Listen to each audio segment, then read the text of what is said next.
It's been raining for over a week. Finally, some good weather to ride. So today, I'm planning to visit the new Moto World here in Makati. Because I've been really considering kung kukuha ba ako na isa pang helmet.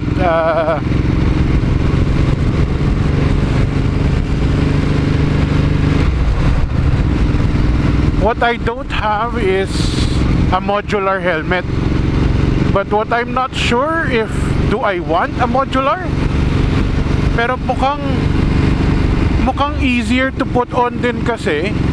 Pero ano ba advantage ng modular? Di ko rin magets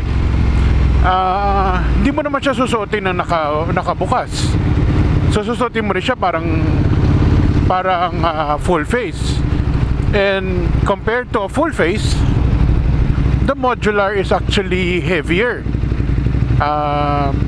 So ewan ko, baka naman the last time I owned a modular helmet was I had an HJC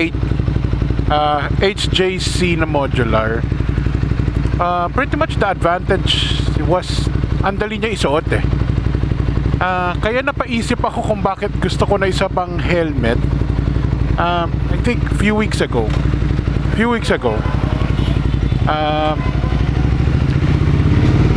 medyo natamad ako. Pinatong ko lang yung helmet ko sa side mirror ng motor, and then I had to move yung motor. Ayun, sa katamaran ko nahulog yung bell helmet ko sa sahig. Now back then I think that was 10 years ago or more. Yeah, that was probably around 15-18 years ago.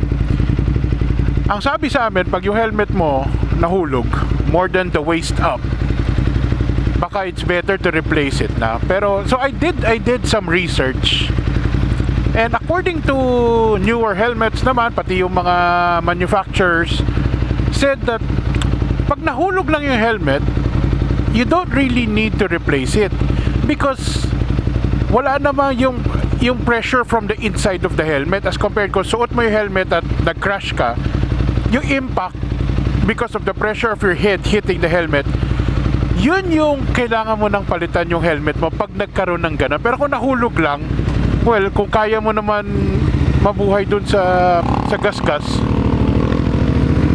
you don't really have to replace it. Pero of course, that's kung isa, dalawang beses nahulog. Pero kung araw-araw mahuhulog yan, nakikita mo yung mga ibang mga riders, halos bawat patong nila sa bike nila mahuhulog, mamaya konti nahulog, binabato.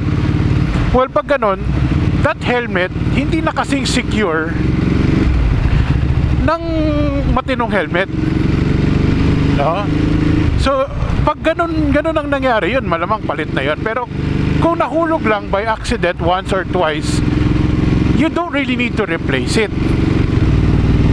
Ang helmet kasi, ang purpose niya pag nahulog ka, siya yung mag-absorb ng bagsak mo So yung tama mo sa sahig, imbis na ulo mo, yung inside na foam will try to absorb it, and then i-spread out niya yung impact. Pag na-spread out na impact, yung foam na yun will not be as effective next time. Nagawa na niya yung trabaho niya Ang helmet, basically it should just save you once tapos okay na you should replace it kahit na mahal pa yan. Pero isipin mo, yung natipid mo, utak mo, ulo mo. So kahit na ano pang mahal ng helmet mo, if you are involved in a medyo serious crash, it's really something that you should be considering to replace it already. So ito ngayon, pupunta tayo sa Moto World. Let's see if meron silang helmet ko, if they have a modular that I can try on. Kasi last time nang nagpunta ako sa Moto World, they didn't really have my size which is a 2XL in most helmets So we'll see. And then hopefully pwede ako mag-video sa loob so you guys can have a tour, a 360 tour of the new the new Makati Motor World.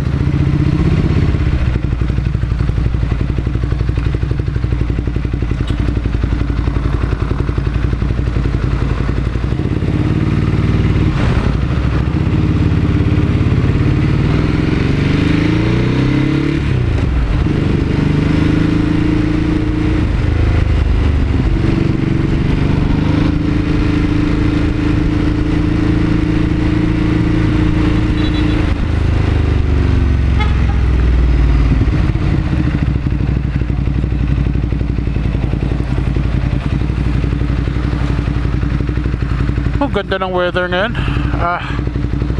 Mukhang hindi na mauulan. Pero last week, grabe, parang saan ba kami pumunta? Bulacan. I was in a car. Sobrang lakas ng ulan. Ang takbo namin 40 lang kasi talagang wala kang makita. Buti ngayon. Pero prediction according to the website, uulan daw ulit mamayang gabi. So ayan na, tinakbo ko na muna yung motor para naman at least this is my once a week at least to as a stress reliever before starting work again tomorrow.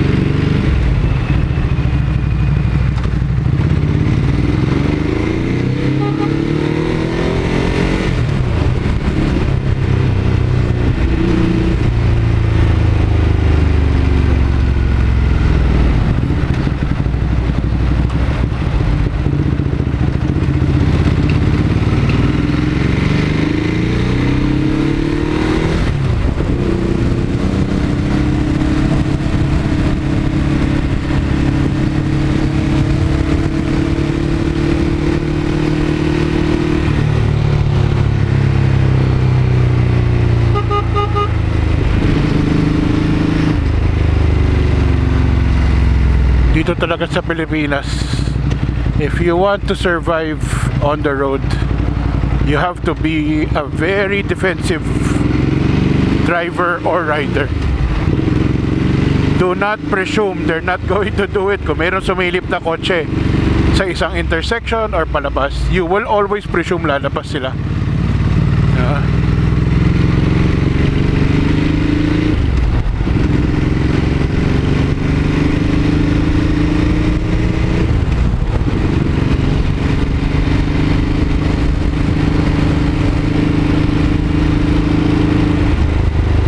While I was studying sa Guam before, the only accident that happened to me that probably would not have happened kung nasa Pilipinas ako is nasanay ako to trust that everyone will follow the signs, stop sign, yield sign.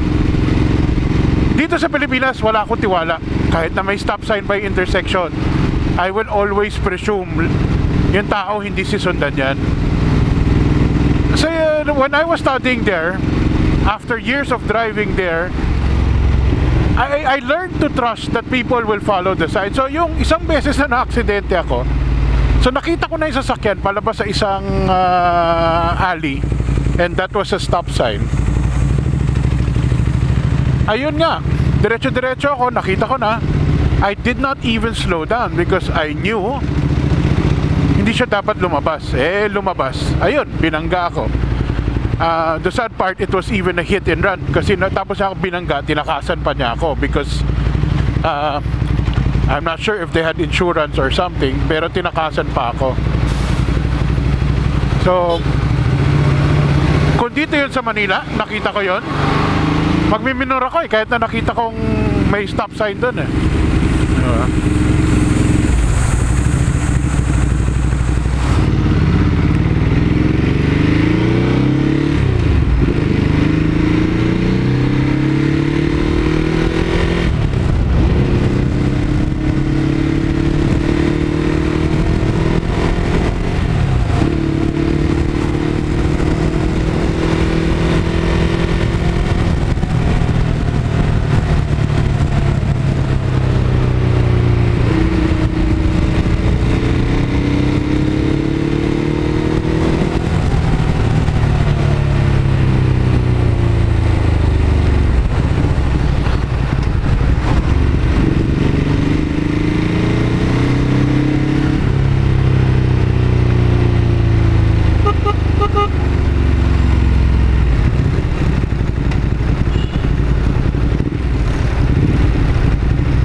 This song's for the winners, never giving up, never giving in when life gets tough. This song's for the soldiers, never calling quits. Live for the challenge, they can never get enough of this. Song's for the winners, never giving up, never giving in when life gets tough. This song's for the soldiers, never calling quits.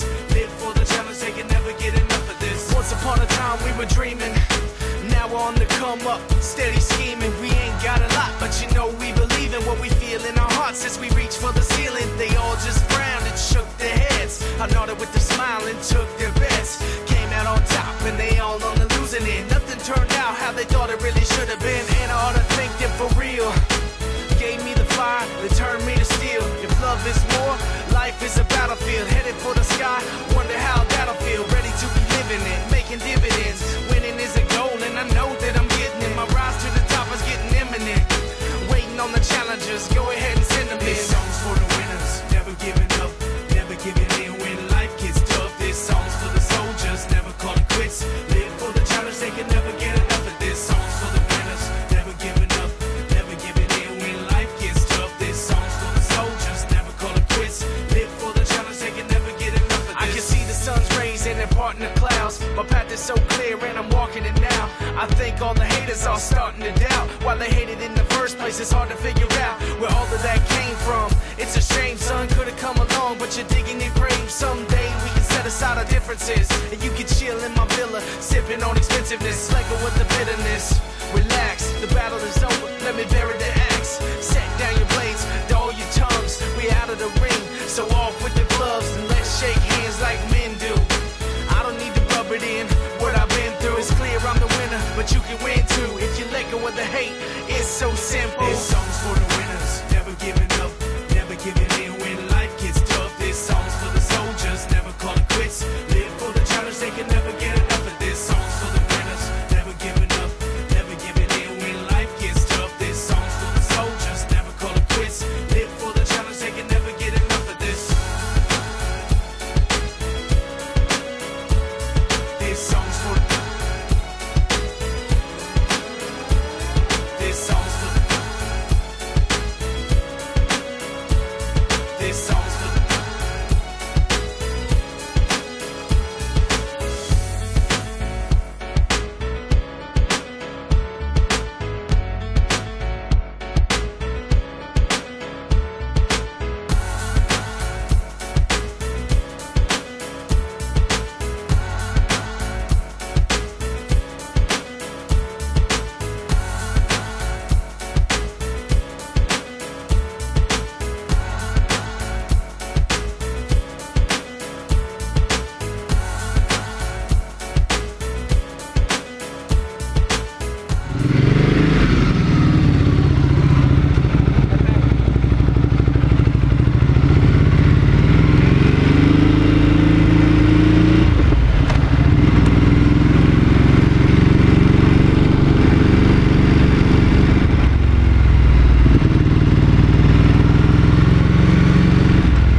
Okay, so I guess nakita na niyo yung store. Hindi naman siya ganun kalaki, pero since kakabukas lang niya, may mga 20% discount. Kaya medyo I was hoping meron sila ng helmet na gusto ko but parang ang meron lang sila na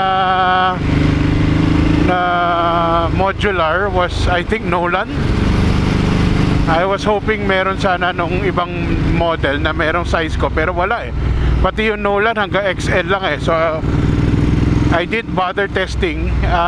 So I ended up buying yung bike wash, yung spray na bike wash, chain brush, and bumili na rin ako ng bagong gloves para mag-match lang sa one more rep ko na jersey. But it was all 20%. Pero meron akong nakita na I might reconsider kasi remember itong bike na to medyo matanda na pero low mileage, pero yung gulong niya syempre since matanda na, luma na.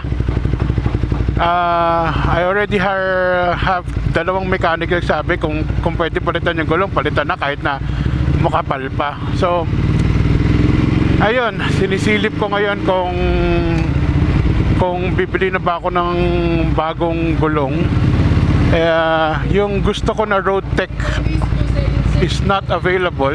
So but my second choice, yung Karoo Street. Yun ang iniisip ko kung kukunin ko o hindi. Kasi yung Karoo Street is para siyang adventure tire. So para siyang 80% road, 20% off-road. Pero ang lamang din, no, most of the off-road tires, ang maganda yung for wet pag umuulan. Tsaka since alam mo naman dito sa atin maraming lubak-lubak, baka maganda siya, no? So we'll see. Ang maganda pa doon, mas mura yun, and then it's less 20% pa. Ang hindi ko lang sure kung magkano install, but either I come back tomorrow or the day after, kasi hanggang 31 lang yung sale nila eh. So until May 31 is the sale. So tingnan natin if I'm going to go with the Karoo Street, no?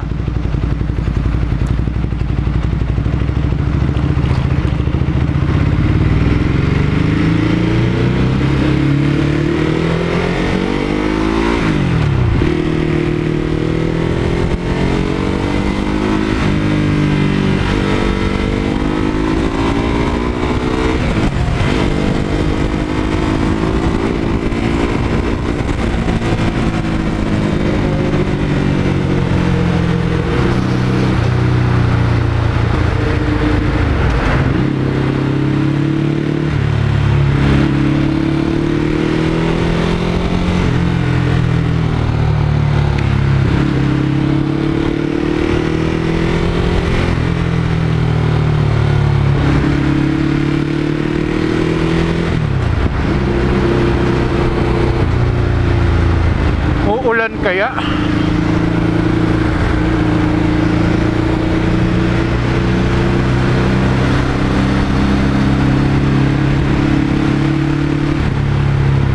So thank you for watching another one of my vlog. I hope you can like and subscribe to my channel. So I'll see you on my next video.